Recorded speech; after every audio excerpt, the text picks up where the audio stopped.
Assalamu alaikum, bienvenue sur le podcast de la Muslima Organisation Academy, le podcast qui t'aide à optimiser ton organisation pour pouvoir atteindre le succès que tu désires sans délaisser ta foi ni ta famille. Bi'idhnillah. Je suis Wissem, maman de 6 enfants, alhamdulillah, et fondatrice de la Muslima Organisation Academy. Et dans cet épisode, on va parler d'une question qu'on se pose toutes, ou en tout cas qu'on s'est toutes posées à un moment donné, je pense. C'est de savoir comment ça se fait que pendant le Ramadan, alors que les shayatines, ils sont enchaînés, et ben, on continue à commettre des péchés ou en tout cas, pourquoi enfin, ouais, qu'on continue à commettre des péchés, pourquoi c'est difficile, c'est toujours difficile, pour certaines, dans nos actes d'adoration, de faire plus, voilà. Et alors on va pas du tout traiter cette question, dans le fait de se demander: «Est-ce que tous les shayatines sont enchaînés ou pas?» parce qu'en soi, de toute façon, qu'on ait la réponse ou pas, ben, c'est pas ça qui va impacter, ben, ce qu'on la manière dont on fait les choses et ce qu'on peut faire et tout. Donc nous, on va plutôt se poser la question de: «OK, en fait, par rapport à moi, par rapport à ma responsabilité, en fait, qu'est-ce qui fait que, bah, pendant le ramadan, ça se passe pas comme prévu, comme je voudrais en tout cas?» et pour ça, et ben, j'aimerais qu'on remonte, en fait, à avant ramadan. Parce que, en fait, subhanallah, on croit que parce que les chayatines, ils sont enchaînés et donc du coup, normalement, ben, ça devrait être, tout facile, qu'on devrait, juste faire tout ce qu'on veut faire, faire plus et tout. Alors qu'en fait, juste le fait de penser ça, c'est complètement faux, en fait, parce que subhanallah, même si c'est facilité parce que voilà, de toute façon, qu'ils soient tous enchaînés ou pas, Allah, il nous met dans des meilleures conditions, donc il y a moins de west-west, il y en a moins, tout ça. Donc certes, on est dans des meilleures conditions, mais il faut pas oublier qu'avant Ramadan, bah, il y a 11 mois de l'année où les shayatines, ils sont là et où, ben, si à chaque fois on cède à la tentation, à leur west-west et tout, et ben, en fait, on est en train de prendre des habitudes, et les habitudes, que ce soit dans le fait de faire certaines choses, de commettre certains péchés, mais aussi dans le fait de délaisser certaines choses. Commettre aussi des péchés, mais voilà, tu as compris ce que je voulais dire, que ce soit dans le fait de faire des actions ou dans le fait de délaisser des actions. Et en fait, et là, ça te semble certainement logique, tu vois, si en fait pendant 11 mois de l'année, tu as des habitudes et que ces habitudes en fait, elles sont ancrées, et ben, en fait, que les shayatines ils soient attachés ou pas, pendant Ramadan, tes habitudes elles sont toujours là en fait. Tes mauvaises habitudes, elles sont toujours là et les choses que tu as délaissées, et ben, en fait, tu es dans l'effort de la nouveauté et donc de les faire et donc de changer tes anciennes habitudes par enfin, tes anciennes mauvaises habitudes par de nouvelles bonnes habitudes et donc en fait, tu es dans cette phase de changement, c'est difficile et tout donc alhamdoulilah, comme je t'ai dit, on est dans des conditions, dans de meilleures conditions pour le faire, mais il faut aussi être réaliste et comprendre qu'en fin de compte, Ramadan, ça se prépare et et qu'en fait, il faut pas, pendant les 11 mois, de l'année, ne rien faire, faire que le strict minimum et tout et s'attendre à ce que parce que c'est le mois de Ramadan et qu'on est dans de meilleures conditions, on va, réussir à faire Qiyam el-Lil tous les jours, on va réussir à faire plein d'actes surérogatoires, on va réussir à délaisser, toute, toutes les mauvaises habitudes qu'on a, que ce soit de passer beaucoup de temps, sur notre téléphone à scroller, que ce soit, je sais pas moi, de regarder des séries, bref, voilà, plein de choses qu'on peut faire, plein de péchés qu'on peut faire. Et ben non, en fait, parce que, bah, les mauvaises habitudes, elles sont là et comme je t'ai dit, déjà, ben, délaisser ces mauvaises habitudes, ça demande des efforts. Mettre en place de nouvelles habitudes, ça demande des efforts et donc ça se fait pas du jour au lendemain. Donc vraiment, la première chose, c'est du coup de se responsabiliser sur la préparation de Ramadan pendant les 11 mois de l'année, avant Ramadan et donc juste, je tiens à préciser une petite parenthèse, quand je dis ça, ça veut absolument pas dire là, le Ramadan, il est pas encore fini, donc ça veut absolument pas dire de dire: «OK, bon, bah, tant pis pour cette année, j'ai pas préparé, le début de Ramadan, ça s'est pas passé comme je voulais, donc je baisse les bras, j'abandonne en gros et on verra, enfin je ferai de mon mieux, l'année prochaine bi-idhnillah». Déjà, on ne sait pas si on sera en vie, l'année prochaine et qu'Allah nous permette de vivre, le mois de Ramadan l'année prochaine bi-idhnillah, amin. Mais Là, c'est pas voilà, ce que je veux dire, c'est en fait, non, continue à œuvrer, fais de ton mieux. Au contraire, utilise ce que je vais te dire là, même si c'est pas dans la préparation, mais peut-être, juste une prise de conscience de dire: «OK, bon, bah, faut que je fasse encore plus d'efforts parce que, voilà, j'ai des mauvaises habitudes, il faut que je lutte encore plus contre mes mauvaises habitudes là pendant les derniers jours qui me restent» et après par la suite, biidhnillah et ben, l'objectif, c'est que à la fin de ce ramadan, tu tu te dises pas, «Ouais, OK, ramadan, c'est fini» et que tu oublies en fait, tout, jusqu'au prochain et que tu refasses encore et encore les mêmes erreurs. Là, l'objectif, c'est que tu fasses de ton mieux pendant les derniers jours qui restent, mais qu'à la fin du mois de ramadan, tu commences déjà à te dire: «OK, qu'est-ce que je peux faire? Qu'est-ce que je peux mettre en place? Quelles habitudes je peux mettre en place? Quelles habitudes je peux délaisser?»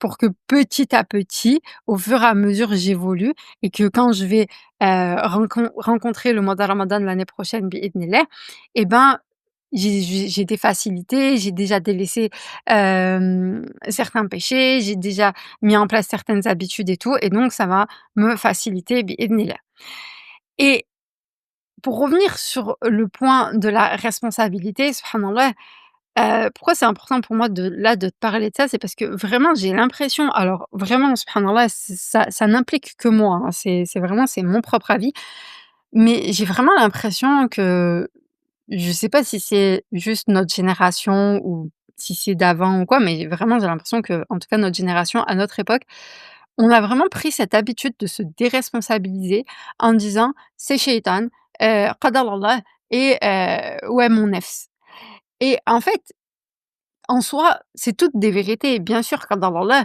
bien sûr, Shaitan il nous waswase et bien sûr notre nefs et ben, elle a des penchants, vers le mal, elle est incitatrice, en tout cas dans un premier temps, parce que l'état du nefs peut changer en l'éduquant, mais dans un premier temps, voilà, le nefs elle peut, nous inciter, voilà, à la paresse, à la facilité, à plein de choses.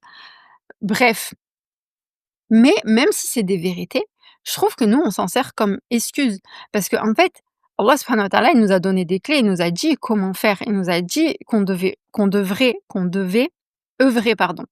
Et donc, j'ai l'impression qu'on vit ça un petit peu aujourd'hui, qu'on dit ça comme des excuses et que du coup, la manière dont on le dit, c'est un peu comme si c'était une fatalité et qu'on pouvait rien faire. Alors que non, comme je t'ai dit, en réalité, on a, ben, plein de choses à faire.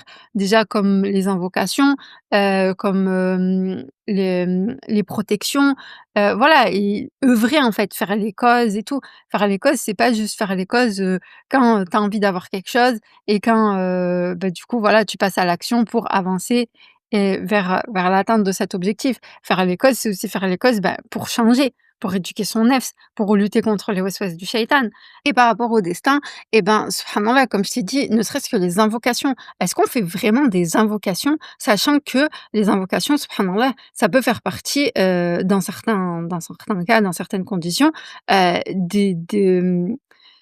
du changement en fait du destin, subhanallah, de notre destin. Donc, est-ce qu'on fait vraiment les causes pour, changer ou est-ce que en fait on agit juste comme des victimes où tout est une fatalité? Je vais y arriver, subhanallah. Bref, hem et donc vraiment voilà et en parlant de victimes, ben, en fait moi ça vraiment, c'est l'impression que j'ai, c'est que subhanallah, on en vit toutes, on est toutes inspirées par des héroïnes et quand je dis héroïnes, j'entends pas, tu sais, les héroïnes dans les films avec des super pouvoirs, tout ça et tout, mais des héroïnes en fait de personnes en fait qui ont accompli de grandes choses, qui ont eu un courage, qui ont vraiment, voilà, mashallah, fait des choses qui nous inspirent. Donc on les elles nous inspirent, on a envie de les modéliser, d'être pareil et tout, mais on agit comme des victimes, en fait. On agit comme les personnes qui attendent que les autres viennent les sauver, tu vois? Et en fait, ça va pas ensemble. Ça veut dire qu'à un moment donné, soit, on prend nos responsabilités, on passe à l'action, on fait les choses, on fait les causes pour avancer, pour grandir, pour évoluer, biidhnillah, pour éduquer nos enfants et pour apprendre et et cetera. Soit, en fait, on reste dans notre coin et on est des victimes et on subit notre vie et on se dit que c'est pas de notre faute et que tout est une fatalité et on attend que quelqu'un vienne nous sauver et c'est un petit peu je pense que Je pense que l'éducation et là, quand je parle d'éducation, je parle de justement notre génération, voilà, on a certainement toutes grandi, plus ou moins avec la télé, avec des choses comme ça et du coup, il y a beaucoup ce truc de le héros qui vient sauver le monde, en fait et mine de rien, j'ai l'impression, en tout cas, que ça nous formate un petit peu de se dire que, ben, en fait, ouais, ça va pas, il y a plein de choses qui vont pas, je subis ma vie, je suis pas heureuse, j'éduque pas mes enfants comme je voudrais, j'apprends pas co ma religion comme je voudrais, j'ai pas une relation de couple, je suis pas l'épouse, que j'aimerais être et cetera mais il y a un peu ce côté de, on attend que quelqu'un, vienne faire les efforts à notre place, vienne nous sauver et tout, alors que subhanallah, bah, en fait, non, pas du tout. Si tu veux être inspirante, si tu veux inspirer tes enfants, si tu veux avancer, si tu veux avoir la baraka et tout, il faut se bouger et il faut faire les causes et il faut prendre ses responsabilités. Et il y a une histoire, par rapport à ça qui est super inspirante, je trouve. C'est une histoire qui est souvent utilisée, pour parler en fait de l'importance de suivre la sunna et des bienfaits en fait, dans le fait de revenir à la sunna et tout, subhanallah.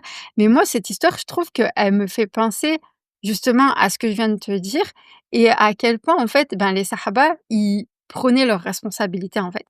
Et alors, je tiens à préciser que, c'est pas authentique, en fait, donc je te laisserai faire tes propres recherches, mais moi, de ce que j'ai vu, c'est pas authentique, mais c'est un récit qui est utilisé plus, voilà, pour inspirer et tout. Après, Allahu a'lam si c'est vrai ou pas, mais en tout cas, dans l'histoire, ce qui est dit, c'est que lors d'une bataille, et ben, les musulmans étaient en train de perdre et subhanallah, en fait, ils se sont posé la question enfin, tu vois, là, ils auraient pu se dire: «Qadar Allah», en fait. Alhamdoulilah, Allah, des fois, il nous donne la victoire. Des fois, et ben, on perd et c'est comme ça, qadar Allah, c'est un bien pour nous, et on se contente de ça, en fait.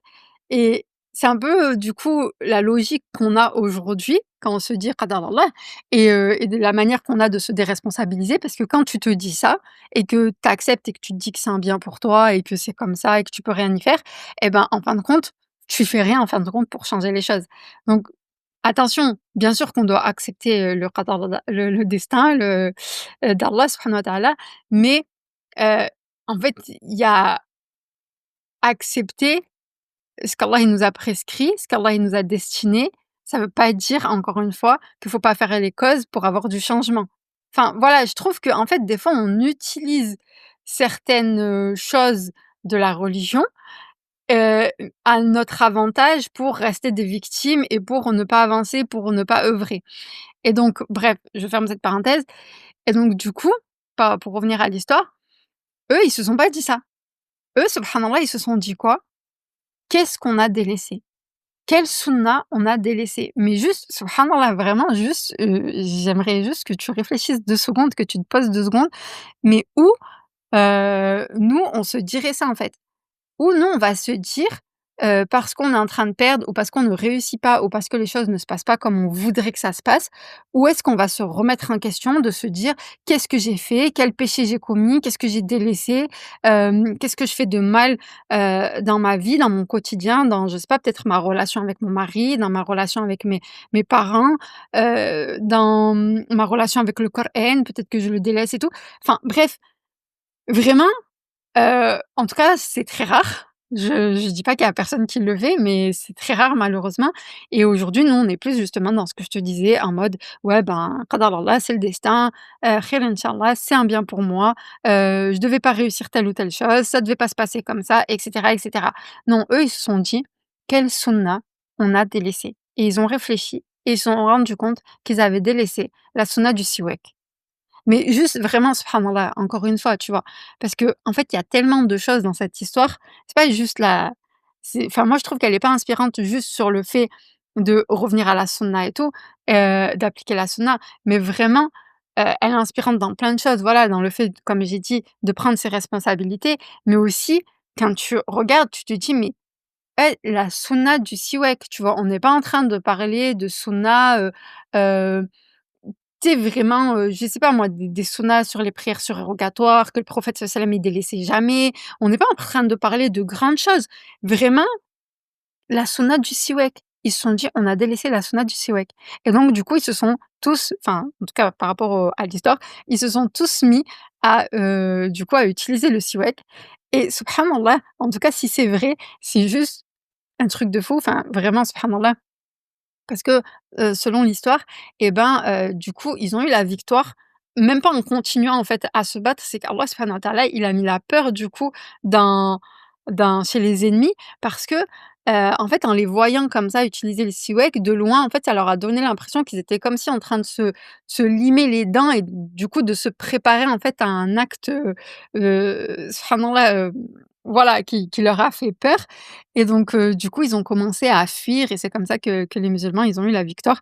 Wallahu a'lam, on ne sait pas si cette histoire, elle est vraie ou pas, mais en tout cas, voilà, c'est juste, niveau, inspiration et niveau responsabilité de se dire: «Mais subhanallah, en fait, est-ce qu'on a cette habitude quand des choses ne fonctionnent pas, quand les choses ne se passent pas comme on voudrait, de se remettre en cause, de se remettre en question?» Et encore une fois, voilà, c'est bien sûr que tu vois? Parce qu'on va me dire certainement que peut-être tu dis: «Oui, mais peut-être que, en fait, on il y a quelque chose, on pense que c'est un bien pour nous, mais en fait, c'est un mal pour nous», et cetera et cetera. Non, encore une fois, c'est la vérité et bien sûr qu'il faut accepter. Mais, hem, mais en fait, des fois, toi, tu sais pas, tu vois? Tu sais pas ce que Allah il sait, tu vois? Et peut-être qu'à ce moment-là, c'est pas forcément que la chose, c'est un mal pour toi. Peut-être qu'Allah, il veut que tu œuvres, en fait et peut-être que même de toute façon, même si cette chose-là, c'est un mal pour toi et ben, continue d'œuvrer, en fait et Allah subhanahu wa ta'ala, il va t'amener vers ce qui est bien pour toi. Tu vois ce que je veux dire? Donc vraiment, vraiment, ouais, je pense que c'est vraiment, important et là, du coup, pour le coup, ben, je t'ai partagé ça pour le mois de ramadan, mais en vrai de vrai, c'est encore une fois, c'est une habitude à prendre pour toute l'année de reprendre ses responsabilités, de se remettre en question et tout, au lieu de juste se cacher derrière des excuses. Après, pour revenir par rapport à ramadan, ben, il y a les habitudes, donc du coup, qu'on a dit, il y a le fait de se déresponsabiliser et tout, mais il y a aussi, bien sûr, ben, notre nefs, en fait. Même si les chayatines, ils sont attachés, en fait, ton nefs ça rejoint un petit peu le point sur les habitudes, hein, que je t'ai dit, mais c'est pour encore plus, appuyer dessus et encore plus comprendre. C'est que en fait, ton nefs, si tu lui donnes tout ce qu'il veut toute l'année, et ben, faut pas s'attendre à ce que pendant ramadan, tu vas réussir à le à l'attraper, à le maintenir et à lui faire, ce que tu veux. Non, il a des habitudes, il va vouloir conserver ces habitudes qui lui font du bien et qui justement, Heu, ouais, se font du bien au nefs tout simplement et donc du coup, bah, ce sera beaucoup plus difficile de lutter et ça rejoint vraiment comme je t'ai dit au niveau des habitudes. Après, hem autre chose du coup, que je voulais partager, c'est qui rejoint un petit peu tout ça et qui est un petit peu aussi en lien avec les habitudes et tout, mais c'est encore une fois, c'est de faire attention à notre entourage. En fait, de faire attention à notre entourage toute l'année. Parce que ton entourage et ton environnement que tu as toute l'année, en général, ça va être l'entourage et l'environnement aussi que tu vas avoir pendant Ramadan. Et quand je dis que tu vas avoir, c'est pas forcément, que tu vas passer tes journées, et tes soirées de ramadan avec cette personne ou avec ces personnes et tout. Mais en fait, ils ont une influence sur toi, tu es en contact avec eux, que ce soit par le téléphone et tout, vous êtes dans le même état d'esprit, vous avez, les mêmes habitudes et du coup, vous vous entraînez en fait. L'influence de l'entourage, c'est comme ça en fait, ça t'entraîne soit vers une chose, soit vers une autre et même dans ta préparation du mois de ramadan, ton entourage, il influence sur toi parce que si tu es entouré de sœurs qui se préparent au ramadan, qui avant ramadan déjà commencent à penser au ramadan, commencent à se dire: voilà, vraiment, il faut que je délaisse telle ou telle habitude, il faut que je mette en place telle ou telle habitude. Même si toi, tu es pas dedans, même si toi, tu y penses pas, au fur et à mesure de voir ses sœurs le faire, en entendre parler et tout, ça va avoir un impact sur toi, ça va avoir une influence sur toi et tu vas te dire: «Ah ouais, ben, ouais, moi aussi, il faudrait que je commence à me préparer pour Ramadan». Si, les sœurs que tu fréquentes et ben, c'est des sœurs qui vont te dire: «Ouais, moi, pendant Ramadan, vraiment, je vais essayer de délaisser le téléphone, de délaisser, les écrans, tout ça, pour vraiment être plus dans mes adorations, d'essayer de vraiment changer et tout». Beh, ça va t'influencer aussi, tu vois? Alors que si tu es entouré de personnes où vous allez être tout le temps sur le téléphone, voilà, il y a pas de préparation, c'est juste, ramadan, c'est juste, hem, c'est ce qu'il y a sur la table, la nourriture, ce qu'il y a sur la table. On parle que de nourriture, on parle que de la charba, les bourraks, voilà, qu'est-ce que tu as fait à manger aujourd'hui? Qu'est-ce que tu vas faire à manger demain? Est-ce que tu as préparé tel ou tel plat?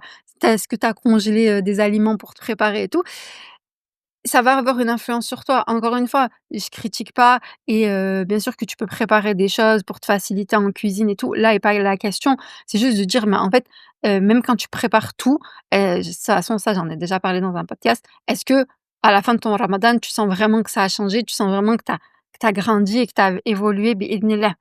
Et juste après, je m'étale pas dessus parce que je sais pas pourquoi, mais bref, tu sais maintenant, tu as compris que quand je parle de nourriture, c'est un sujet, je sais pas pourquoi subhanallah, c'est un sujet, sensible qui m'énerve.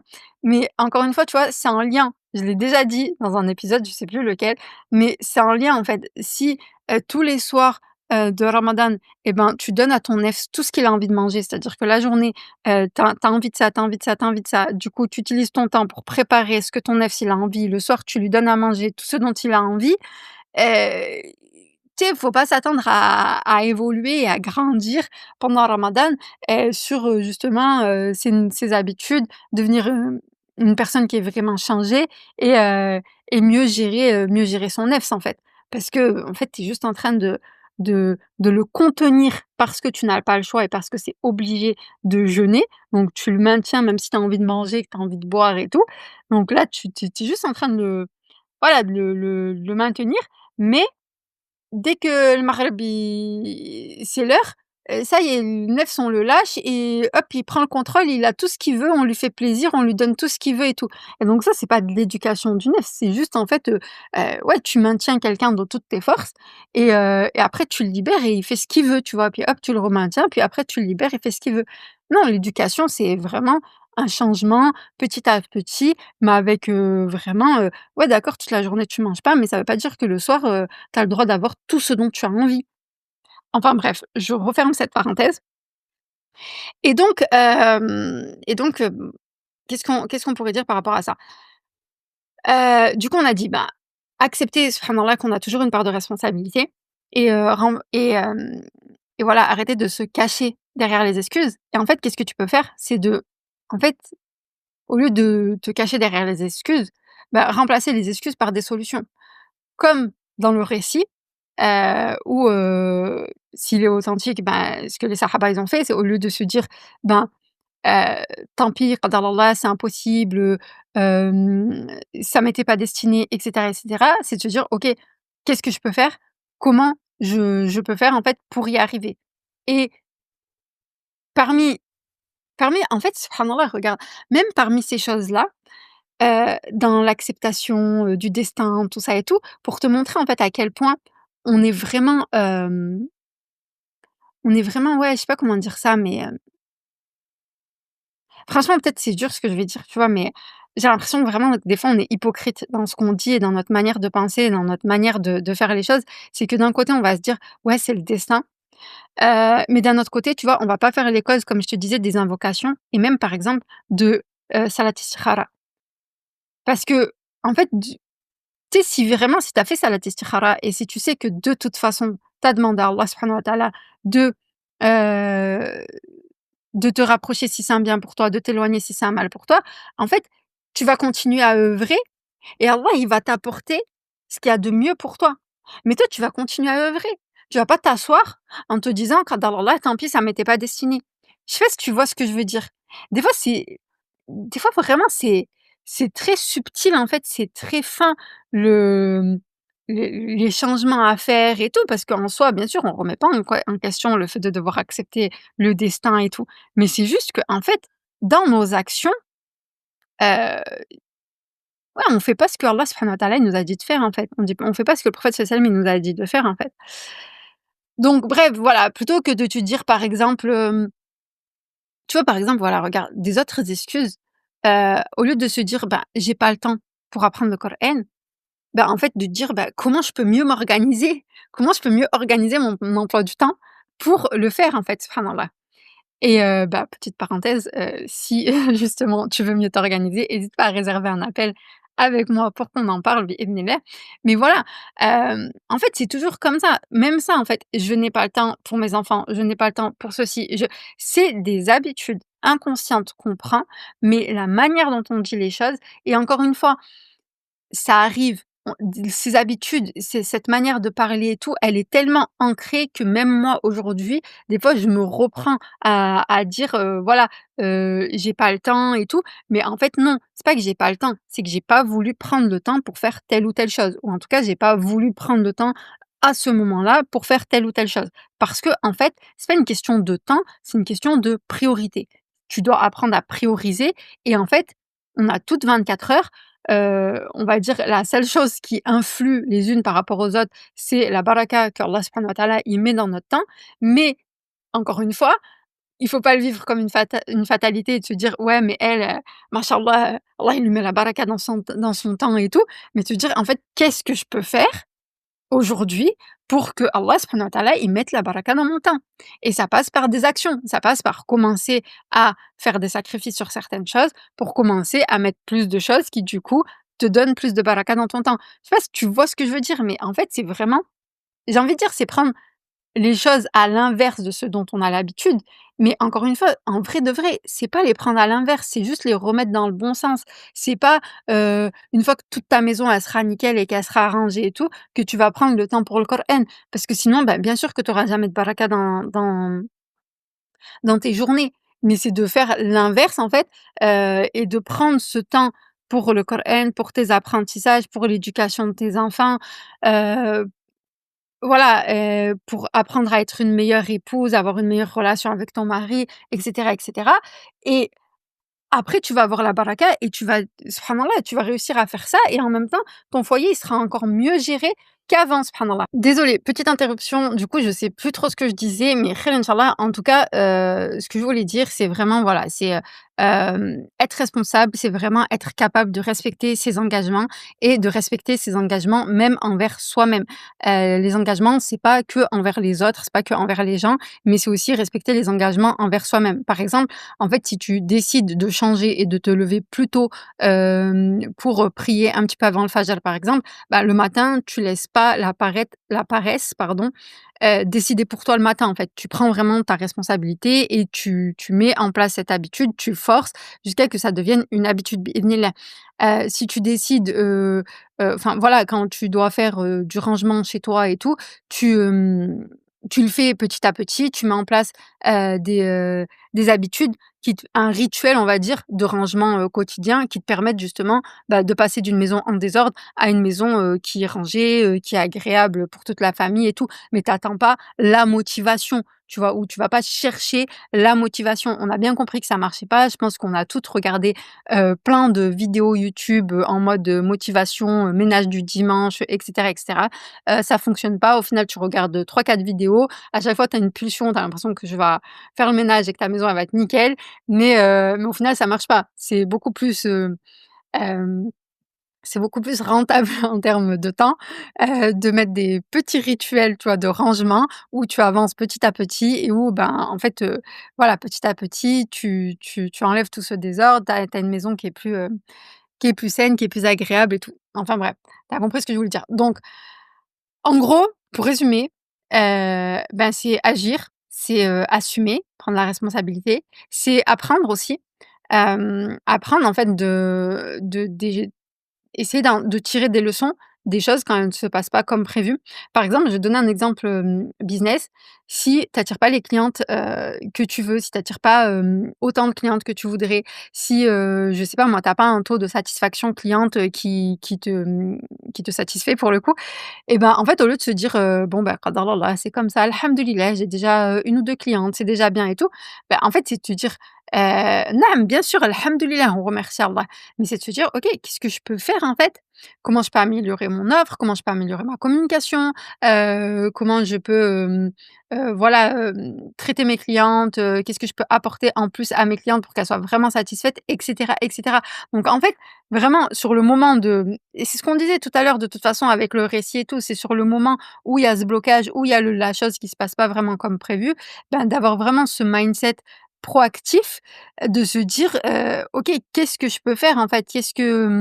qu'est-ce que ça m'apprend? Qu'est-ce que je peux, comment je me remets en question et qu'est-ce que je peux faire évoluer, en fait? Et hem et aussi, heu, paradoxal que ça puisse paraître, subhanallah, et encore une fois, c'est juste mon avis, hein, je dis pas que c'est une vérité, mais je trouve que subhanallah, en fait, plus on prend les responsabilités de nos actions et plus, en fin de compte, on se rapproche d'Allah. Parce qu'on a l'impression que quand on subit tout et qu'on se dit, qadar Allah et tout, on se rapproche d'Allah. Mais en fait, quand on prend nos responsabilités, en fait, plus on prend nos responsabilités et plus on se rend compte à quel point on est faible, à quel point, ben, en fait, on peut rien faire seul, et donc du coup, n normalement, en tout cas, je pense que ça devrait nous amener justement à œuvrer plus, en fait, pour se rapprocher d'Allah, pour invoquer plus, pour justement, beh, parce que ça fait partie des causes, de toute façon, des plus grandes causes pour avoir un changement. Et à là où, en fin de compte, quand on subit, bah, en fait, le fait de subir et d'avoir l'impression que de toute façon on peut rien faire, bizarrement, au lieu de nous rapprocher d'Allah et de justement, se dire: «Bah, en fait, on va invoquer plus», bah, non, en fait, c'est comme si ça nous éloignait et que, ben, du coup, ouais, en fait, on le vit comme une fatalité. C'est comme ça, on peut rien y faire. Je vais juste, être satisfaite de ça, alhamdoulilah, et du coup, on a l'impression que se satisfaire de ça, ben, en gros, c'est ça, c'est notre adoration. Je sais pas si tu vois ce que je veux dire? Et donc du coup, ben, petit à petit, j'ai l'impression, ouais, que ça nous éloigne des invocations, ça nous éloigne, ben, de toutes les choses qu'on doit faire pour œuvrer pour que justement, Allah subhanahu wa ta'ala, il il change notre situation, qu'il mette la baraka dans notre vie, et cetera, et cetera.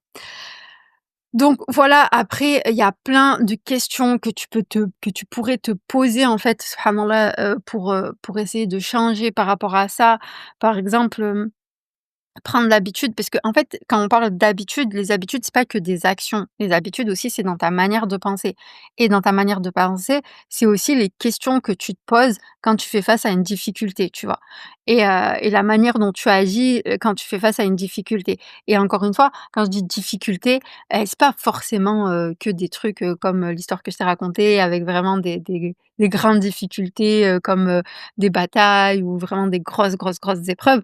Parce que souvent, bah, subhanallah, quand on a des grosses épreuves, alhamdoulilah ya rabbi, ça nous permet de justement revenir à Allah. Donc à ce moment-là, souvent, on a quand même ce réflexe, mais c'est vraiment même dans les petites choses de ton quotidien, d'avoir ce réflexe, en fait, de te poser les bonnes questions. Ouais, même sur les petites choses du quotidien, même quand tu fais face à des difficultés, dans ton ménage, dans l'éducation de tes enfants, dans ton organisation, dans ta vie de couple, tout ça. Et souvent, des fois, on a tendance à banaliser ces choses-là et de se dire: «Ouais, c'est rien, c'est des détails et tout», et donc de pas, encore une fois, de pas invoquer, de pas demander de l'aide à Allah subhanahu wa ta'ala pour ces choses, alors qu'en fait, on devrait demander à Allah de l'aide pour tout, en fait.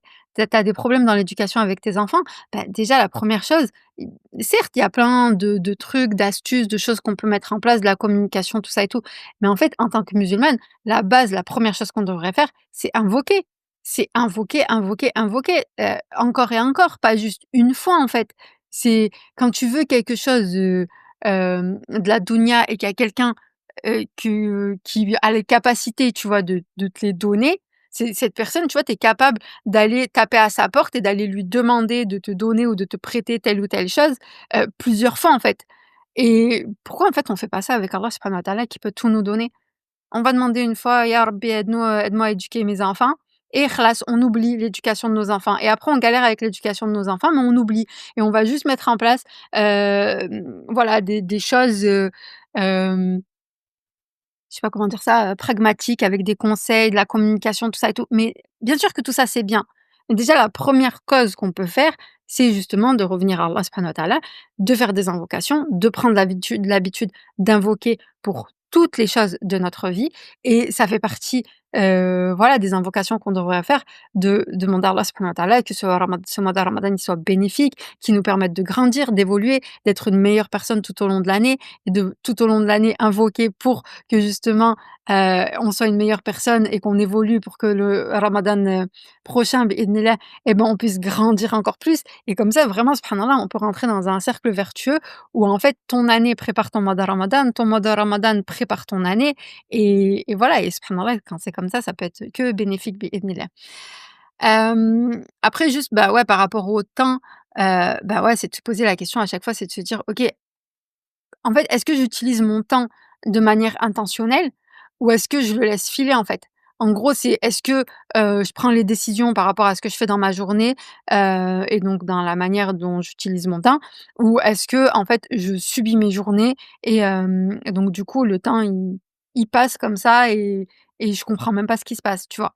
C'est voilà, c'est en fait toujours se poser la question aussi de, bah, est-ce qu'en fait, là, j'ai réagi en mode victime?